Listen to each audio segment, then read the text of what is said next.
বিএনপিকে ক্ষমতা বাড়িয়ে রাখার কোন চক্রান্ত ষড়যন্ত্র করেন, যেভাবে হাসিনা তত সোনা পালিয়ে গেছে, আপনারা দেশ থেকে পালিয়ে যেতে হবে।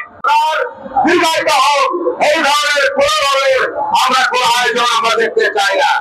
আজকে বাংলাদেশে সামাজিক যোগাযোগ মাধ্যম ইউটিউব সহ যেভাবে অপপ্রচার এবং গুজবে ভয়ানক ভাবে বিস্তার করেছে, আজকে উপদেষ্টা পরিষদের এই দপ্তর থেকে তারা এগুলো বন্ধ করার কি পদক্ষেপ নিয়েছেন। রাজনৈতিক নেতৃত্বের চরিত্র আগুন থেকে শুরু করে ভুয়া নিউজ ছাড়িয়ে আজকে জনগণের মধ্যে গোটা রাষ্ট্রের মধ্যে যে ভয়ানক বিভ্রান্ত ছড়াচ্ছেন, এগুলো বন্ধ করার পদক্ষেপ নিতে হবে। আমরা স্পষ্ট ভাবে বলতে চাই যে গত 5ই আগস্টের বিপ্লবের মধ্য দিয়ে, রক্তপাতের মধ্য দিয়ে বাংলাদেশে যে নতুন সরকারের দায়িত্ব নিয়েছেন, বাংলাদেশে আগমন জনগণ, আগমন সকল রাজনৈতিক দল আপনাদের পথে দাঁড়িয়েছে দেশকে মেরামত করার জন্য, দেশে একটি অবাধ এবং সুষ্ঠু নিরপেক্ষ নির্বাচনের ব্যবস্থা করার জন্য। কিন্তু আমরা এখনো পর্যন্ত আগামী নির্বাচনের কোন সুনির্দিষ্ট রোডম্যাপ পাই নাই। আপনি আপনার দপ্তর থেকে বলছেন কখনো ডিসেম্বরের মধ্যে, কখনো বলছেন আগামী বছর জুনের মধ্যে। আমি আপনার উদ্দেশ্যে বলতে চাই যে আপনি অতীতে কোনদিন জাতীয় সংসদের নির্বাচন করেন নাই বা জাতীয় কোন ধরনের নির্বাচন করেন নাই। নির্বাচনের একটা পরিবেশ আছে, সবাই আছে। বাংলাদেশের মানুষ গত 18 বছর বাংলাদেশের মানুষ উৎসব নির্ভর পরিবেশে কোন নির্বাচনে অংশগ্রহণ করতে পারে নাই।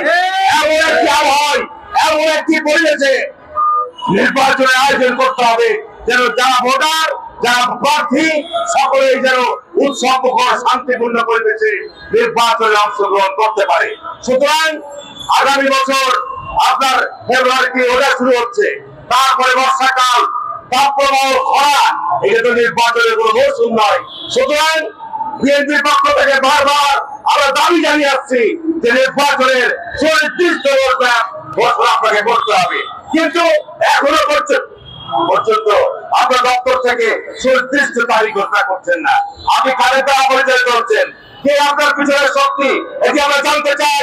বাংলাদেশ জাতীয় দলকে 18 বছর ক্ষমতায় যারা বাইরে রাখতে চেয়েছিল তারা প্রদেশ থেকে পালিয়ে গেছে।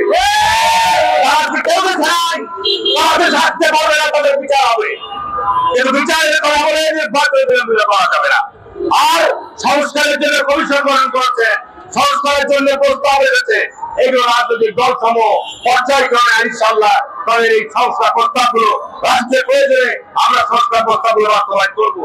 কিন্তু এটাকে কেন্দ্র করে নির্বাচনকে বিলম্বিত করার কোন সুযোগ নাই, কোন সুযোগ নাই। শুধু এই বিষয়ে আমরা রিপোর্ট করে বলতে চাই, আজকে যদি আপনারা যেভাবে আপনাকে ফুলের মালা দিয়ে বাংলাদেশের জনগণ বরণ করেছে, আমরা আশা করি ডিসেম্বরের মধ্যে নির্বাচনের আয়োজনের সুনির্দিষ্ট রোডম্যাপ ঘোষণা করবেন এবং একটি অবাধ, সুস্থ, নিরপেক্ষ নির্বাচন আয়োজন করবেন।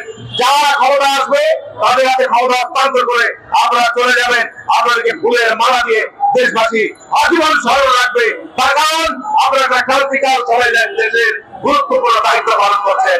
কিন্তু যদি বিএনপিকে ক্ষমতা বাড়িয়ে রাখার কোন চক্রান্ত ষড়যন্ত্র করেন, যেভাবে হাসিনা তত সোনা পালিয়ে গেছে, আপনারা দেশ থেকে পালিয়ে যেতে হবে।